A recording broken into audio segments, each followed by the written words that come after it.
Hi friends, welcome to tech travel Telugu. Friends, ఈ వీడియోలో Aprilia RS457కి సంబంధించిన ప్రోస్ ఏంటి, కాన్స్ ఏంటి అనే దాని గురించి మాట్లాడుకుందాము. ఎవరైనా అప్రిలియా RS457 వెహికల్ పర్చేస్ చేయాలనుకుంటే ఆ వెహికల్కి సంబంధించిన ఆన్ రోడ్ ప్రైస్ ఎంత, మైలేజ్ ఎంత వస్తుంది, ఎంత స్పీడ్ వెళ్ళిద్ది, నా రైడ్ ఎక్స్పీరియన్స్, స్పెసిఫికేషన్స్ మొత్తం మీ అందరికీ అర్థమయ్యేలాగా క్లియర్గా ఎక్స్ప్లెయిన్ చేస్తూ డెడికేట్గా ఒక వీడియో రికార్డ్ చేశాను. ఆ వీడియో మీరు మన ఛానల్లో ఉంది, చెక్ చేయొచ్చు. ఒక 3 డేస్ నుంచి వీడియోస్ పెట్టట్లేదు ఏంటి అని చెప్పేసి చాలామంది అడుగుతారనమాట. వాళ్ళకు కూడా ఒక చిన్న ఆన్సర్ అయితే ఇచ్చేస్తున్నాను. నాకైతే 3 డేస్ నుంచి ఫీవర్, సో ఒంట్లో బాగాలేదనమాట. అందుకే నేను వీడియోస్ చేయలేకపోయాను. ఈరోజు కూడా ఏమీ తగ్గలేదు, ఒక 80% అయితే తగ్గింది, ఇంకా 20% తగ్గాల్సి ఉందన్నమాట. బట్ రేపు Q&A ఉంది, ఆ Q&A కూడా రికార్డ్ చేయాలి. అలాగే చాలా రోజులు అవుతుంది కదా, 3 డేస్ అంటే నాకు చాలా రోజులు అయినట్టు అనిపిస్తుంది అనమాట. అందుకే వీడియోస్ రికార్డ్ చేయాలనిపించేసి ఇంకా స్టార్ట్ చేశాను. నాకు అనిపించిన కొన్ని ప్లస్ పాయింట్స్ గురించి మాట్లాడుకుందాము. నేను ఇక్కడ నోట్ చేసుకున్నాను. ఫస్ట్ ప్లస్ పాయింట్ విషయానికి వస్తే ఇంజన్ ప్యారలల్ ట్విన్ ఇంజిన్ అయితే ఇచ్చారు. సో ఇంజిన్ పెర్ఫార్మెన్స్ అయితే సూపర్ అనమాట. మీరు ఆ వెహికల్ పర్చేస్ చేయాలి అని అనుకుంటే మాత్రం ఫస్ట్ టెస్ట్ రైడ్ చేయండి. టెస్ట్ రైడ్ చేస్తే మీకు అర్థమైపోయింది ఇంజిన్ పెర్ఫార్మెన్స్ ఎలా ఉంది ఏంటని చెప్పేసి. సో నాకు అది బాగా నచ్చిందనమాట. సెకండ్ ప్లస్ పాయింట్ విషయానికి వస్తే క్లచ్ ప్లస్ ట్రాన్స్మిషన్ కూడా. క్లచ్ అయితే బటరీ స్మూత్ బ్రో, సింగిల్ ఫింగర్తో కూడా మీరు క్లచ్ అయితే ప్రెస్ చేయొచ్చు. గేర్లు వేసేటప్పుడు కానీ తీసేటప్పుడు కానీ ప్రాబ్లం అయితే నాకు ఎక్కడ అనిపించలేదు. ట్రాన్స్మిషన్ కూడా అంత స్మూత్గా ఉంది. థర్డ్ ప్లస్ పాయింట్ విషయానికి వస్తే brakes, especially front disc brake అనమాట. 320mm సైజ్ అయితే ఇచ్చారు, కొద్దిగా పెద్ద డిస్క్ బ్రేకు. మీరు స్పీడ్గా వెళ్తూ బ్రేక్ వేశారనుకోండి, వెహికల్ అయితే ఆగుతుంది. బ్రేక్స్ పరంగా ఇబ్బంది అయితే ఏమీ లేదు. బ్యాక్ సైడ్ డిస్క్ బ్రేకే కొద్దిగా చిన్నగా ఇచ్చారు, అది నేను కాన్స్లో మాట్లాడతాను. ఫోర్త్ ప్లస్ పాయింట్ విషయానికి వస్తే అల్యూమినియం స్వింగ్ ఆర్మ్ ఇచ్చారు. దీనివల్ల మనకి బెనిఫిట్ ఏంటంటే హై స్పీడ్ స్టెబిలిటీ ఇంక్రీజ్ చేసిద్ది, అలాగే కార్నరింగ్ స్టెబిలిటీ కూడా కొద్దిగా ఇంప్రూవ్ చేసిద్ది అనమాట. ఖచ్చితంగా ఇది ప్లస్ పాయింటే. అందులో నేను రివ్యూ చేసిన వెహికల్కి silver colour aluminium swing arm అయితే ఇచ్చారు. ఇంకొక వేరియంట్లో మనకి ప్లెయిన్ బ్లాక్ కలర్లో లభిస్తూ ఉంది. సో నాకైతే సిల్వర్ కలర్ చాలా బాగా నచ్చింది. ఫిఫ్త్ ప్లస్ పాయింట్ విషయానికి వస్తే సస్పెన్షన్. ఫ్రంట్ సైడ్ మీకు 41mm up side down suspension అయితే ఇచ్చారు. బ్యాక్ సైడ్ మీకు అడ్జస్టబుల్ మోనోషాక్. సస్పెన్షన్ పెర్ఫార్మెన్స్ కూడా నాకు బాగా నచ్చిందనమాట. సిక్స్త్ ప్లస్ పాయింట్ విషయానికి వస్తే టైర్స్ అనమాట. రేడియల్ టైర్స్ అయితే ఇచ్చారు. ఫ్రంట్ మీకు 110 section tyre, back side 150 section టైర్తో లభిస్తూ ఉంది. కొద్దిగా వైడ్ ఉంటాయి కాబట్టి హై స్పీడ్ స్టెబిలిటీ బాగుంటుంది. కార్నరింగ్లో కూడా మీకు మంచి గ్రిప్ అయితే ఉండిద్ది. సెవెంత్ ప్లస్ పాయింట్ విషయానికి వస్తే లైట్స్. పర్సనలీ నాకు హెడ్ లైట్ అయితే చాలా బాగా నచ్చింది. మొత్తం మీకు LED లైట్స్ అయితే ఇచ్చారు. ఫ్రంట్ సైడ్ మీకు 2 లైట్స్ అయితే ఉంటాయి, ట్విన్ లైట్స్, DRLs కూడా సూపర్ అనమాట. హెడ్ లైట్ డిజైన్ చాలా బాగుంది. ఎయిత్ ప్లస్ పాయింట్ విషయానికి వస్తే కన్సోల్. నాకైతే ఆ కన్సోల్ చాలా బాగా నచ్చింది. కన్సోల్ విజిబిలిటీ కూడా చాలా బాగుంది. కానీ నేను రైడ్ చేసినప్పుడు మీకు ఆ కన్సోల్లో ఏమీ కనిపించలేదు కదా, నేనైతే చాలా బాగా ఫీల్ అయిపోయాను బ్రో.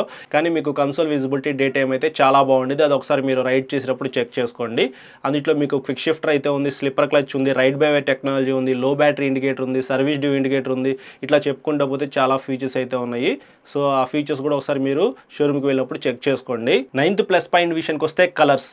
మీకు 6 కలర్స్లో ఈ వెహికల్ అయితే లభిస్తూ ఉంది. ఇంతకుముందు మనకి అన్ని కలర్స్ అయితే లేవు, కానీ రీసెంట్గానే 3 కలర్స్ అయితే యాడ్ చేశారనమాట. టోటల్గా మీరు 6 కలర్స్లో అప్రిలియా RS457 అయితే పర్చేస్ చేయొచ్చు. ఫైనల్గా 10th ప్లస్ పాయింట్ విషయానికి వస్తే టాప్ స్పీడ్. ఈజీగా 170 కిలోమీటర్స్ పైనే వెళ్ళిద్ది. నేను 5th గేర్లోనే 150 క్రాస్ అయ్యాను అనమాట. ఇంకా 6th గేర్ వేసి ఈజీగా 170కి తీసుకెళ్ళిపోవచ్చు. కానీ నేను రైడ్ చేసినప్పుడు అక్కడ ఇంకా రోడ్ లేదనమాట, ఎండ్ అయిపోయింది, మళ్ళీ యూటర్న్ తీసుకోవాలి. సో అది పెద్ద హైవే కూడా ఏమీ కాదనమాట. అందుకే నేను ఎక్కువ స్పీడ్ అయితే వెళ్ళలేకపోయాను. కానీ మీరైతే మాత్రం హైవే మీద 150 పైనే 170 దాకా టచ్ చేయొచ్చు అనమాట. ఇంకా 180, 190 కూడా వెళ్ళిన వాళ్ళు ఉన్నారు. బట్ ఈజీగా 150 పైన హ్యాపీగా క్రూజ్ చేసుకుంటూ మీరు వెళ్ళిపోవచ్చు. సో అంత మంచి స్వింగ్ ఆర్మ్, అంత మంచి టైర్స్, అంత మంచి సస్పెన్షన్ అయితే ఇచ్చారు. ప్యారలల్ ట్విన్ ఇంజిన్ అనమాట. సో మీకు పెర్ఫార్మెన్స్ అయితే అదిరిపోయింది. నాకైతే అనిపించిన ప్లస్ పాయింట్స్ అయితే ఇవి. ఇప్పుడు కాన్స్ గురించి మాట్లాడుకుందాము. టోటల్గా 11 కాన్స్ అయితే ఉన్నాయి అనమాట. అందులో ఫస్ట్ కాన్ విషయానికి వస్తే back side disc brake 220mm size అయితే ఇచ్చారు. కొద్దిగా పెద్ద డిస్క్ బ్రేక్తో తీసుకొస్తే బాగుండి అనిపించింది నాకు. 240mm ఇస్తే సూపర్గా ఉండేదన్నమాట. అంత పవర్ఫుల్ వెహికల్కి బ్యాక్ సైడ్ చిన్న డిస్క్ బ్రేక్ ఇవ్వడం నాకైతే నచ్చలేదు. కొంచెం పెద్ద డిస్క్ బ్రేక్ అయితే మనం ఎక్స్పెక్ట్ చేయొచ్చు, ఎందుకంటే కొద్దిగా ప్రైస్ ఎక్కువ ఉంది కాబట్టి. సెకండ్ మైనస్ ఏంటంటే గ్రౌండ్ క్లియరెన్స్ 150mm ఇచ్చారు. జనరల్గా సూపర్ బైక్స్కి గ్రౌండ్ క్లియరెన్స్ అయితే ఎక్కువ ఉండదు, కానీ ఇది 500cc లోపే మనకు లభిస్తూ ఉంది కాబట్టి ఖచ్చితంగా 170 అయినా ఇస్తే బాగుండు అనిపించింది. బట్ గ్రౌండ్ క్లియరెన్స్ పెరిగే కొద్దీ మనం ఎక్కువ స్పీడ్ అయితే వెళ్ళలేం. అలా వాళ్ళు ఆలోచించి గ్రౌండ్ క్లియరెన్స్ తగ్గించారేమో కానీ మీరు మాత్రం ఆ వెహికల్ పర్చేస్ చేసినప్పుడు పెద్ద పెద్ద స్పీడ్ బ్రేకర్స్ దగ్గర లేకపోతే గుంతల్లో వెళ్ళేటప్పుడు కానీ అన్ఈవెన్ రోడ్స్లో కానీ కొద్దిగా జాగ్రత్తగా రైడ్ చేయండి. నాకైతే అది కాన్ అనిపించింది. థర్డ్ కాన్ విషయానికి వస్తే ఫ్యూయల్ ట్యాంక్ కెపాసిటీ 13 లీటర్సే ఇచ్చారు. పెద్ద ఇంజను, కొద్దిగా స్పీడ్ అయితే వెళ్తుంది, కానీ మీకు చిన్న ఫ్యూయల్ ట్యాంక్ అయితే ఇచ్చారు.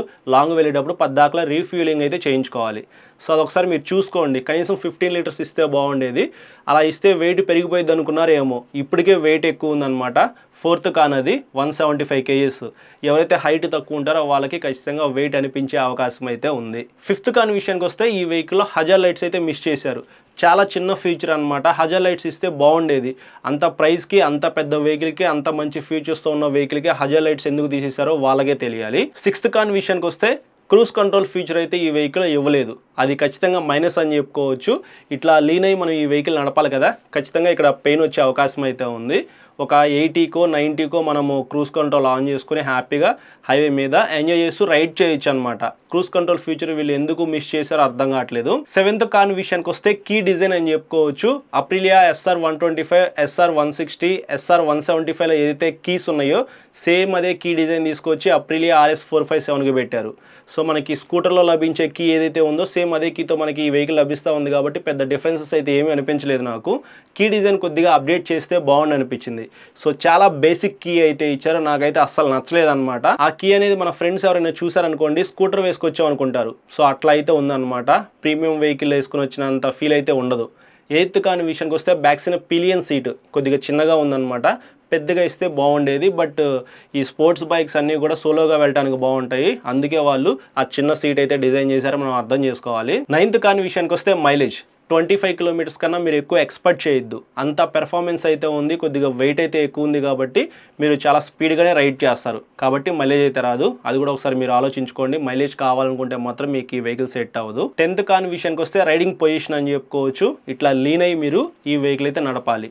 సో అప్పుడు మీకు ఖచ్చితంగా ఇక్కడ ఈ షోల్డర్ దగ్గర పెయిన్ వచ్చే అవకాశం అయితే ఉంది. బ్యాక్ సైడ్ కూడా మీకు పెయిన్ అయితే వస్తుంది అనమాట. ఎక్కువ దూరం మీరు వెళ్తే మాత్రం ఈ వెహికల్ అనే కాదు ఏ స్పోర్ట్స్ వెహికల్ అయినా సరే మీకు ఖచ్చితంగా లీన్ యాంగిల్ అయితే ఉండిద్ది. ఖచ్చితంగా మీరు బ్యాక్ సైడ్ పెయిన్ కానీ ఈ చేయి దగ్గర పెయిన్ కానీ మీరు ఎక్స్పీరియన్స్ అవ్వాల్సిందే.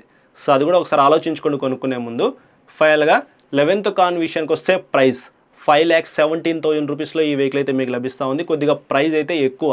ఇంతకుముందు మనకి జిఎస్టీ తక్కువ ఉండేది కదా, 28% జిఎస్టీ స్లాబ్లో ఉన్నప్పుడు మనకి 5,05,000 రూపాయలు. నాకు తెలిసి నేను 2 years బ్యాక్ వీడియో కూడా చేశాను, అప్పుడైతే 5,05,000 రూపాయలు చెప్పారు. ఒక 5,000 రూపాయలు డిస్కౌంట్ ఇచ్చినా సరే 5 lakhsకి మీకు ఆ వెహికల్ అయితే వచ్చేది.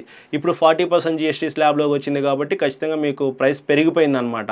అయినప్పటికీ విజయవాడ షోరూమ్ వాళ్ళు కొద్దిగా డిస్కౌంట్స్ అయితే ఇస్తున్నామని చెప్పేసి నాకు చెప్పారు. మీరు ఒకవేళ ఈ వెహికల్ కొనుక్కోవాలి అని అనుకుంటే డిస్క్రిప్షన్లో నేను షోరూమ్ నెంబర్స్ డీటెయిల్స్ అయితే పెట్టేస్తాను. వాళ్ళకి ఒకసారి కాల్ చేసి మీ డౌట్స్ ఏమైనా ఉంటే క్లారిఫై చేసుకోండి, ప్రైస్ పరంగా మీకు ఏమైనా డౌట్స్ ఉంటే మాత్రం.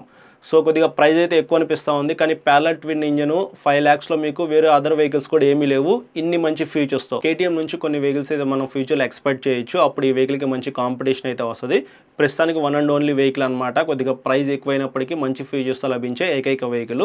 ఇప్పుడు నేను చెప్పిన కాన్స్ మీకు అంత ఎఫెక్ట్ కాదు అని అనుకుంటే మీరు కొనుక్కోవచ్చు. నాకైతే మాత్రం ఆ కీ డిజైన్ కొద్దిగా మారిస్తే మాత్రం కొద్దిగా యాక్సెప్ట్ చేయొచ్చు. మరి చాలా బేసిక్ కీ అయితే ఇచ్చారనమాట.